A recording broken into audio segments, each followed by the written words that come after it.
Assalamualaikum warahmatullahi wabarakatuh. My name is Putri Alia Fahana binti Isam. My matric number is AW250047. This week, I would like to talk about our weekly progress for week 8. So we already done everything. We already built the building and testing out the building. Now we move on to our calculation. So our objective is to identify and eliminate potential outliers, ensuring the reliability of the collected data. And second is to determine the mean spillage and margin of error for each tower to objectively compare the structural stability of different building material. So we're going to calculate the first tower, which is tower A.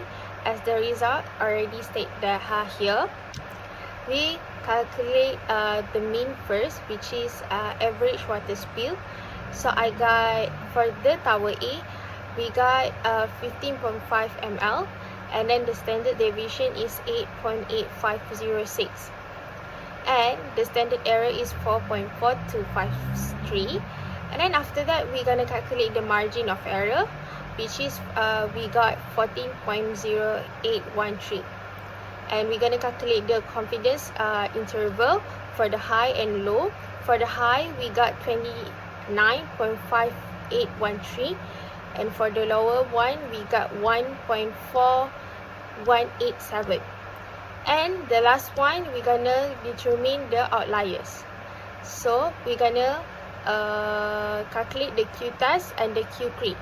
So for the Q test, we got 0.25, and the Q creep we got 0.829.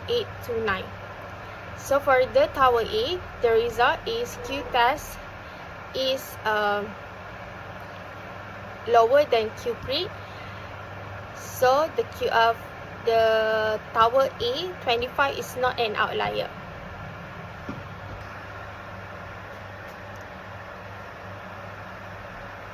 So for the tower B, which is ice cream stick, as the result already said there, we calculate the average water spill, which is mean.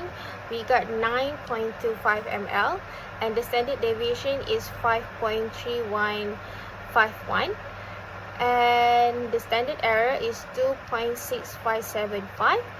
And after that, we calculate the margin of error, which is 8.4562, and the high confidence interval is 17.7062,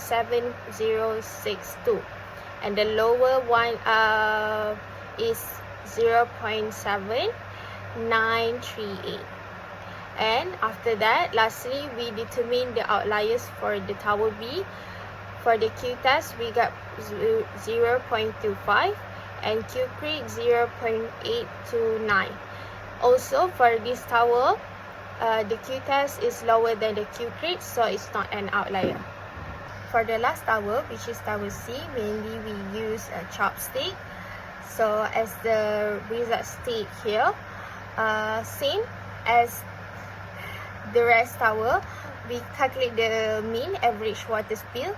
We got same 19.75, and the standard deviation is 10.6888, and the standard error is 5.3444. And after that, we calculate the margin of error, which is we got 17.0058, and the confidence interval high, we got 36.7558, and the lower we got 2.7442. And determine the outliers. The Q test, we got 0.1304, and the Q creep we got 0.829. Same as the tower A and tower B, the Q test is lower than the Q creep, so it's also not an outlier. So for the conclusion, we conclude that tower B is the most stable and the most efficient tower because it has the lowest water spillage, and while we testing is the building is more stable and not shaking as much as Tower A and Tower C. That's all. Thank you.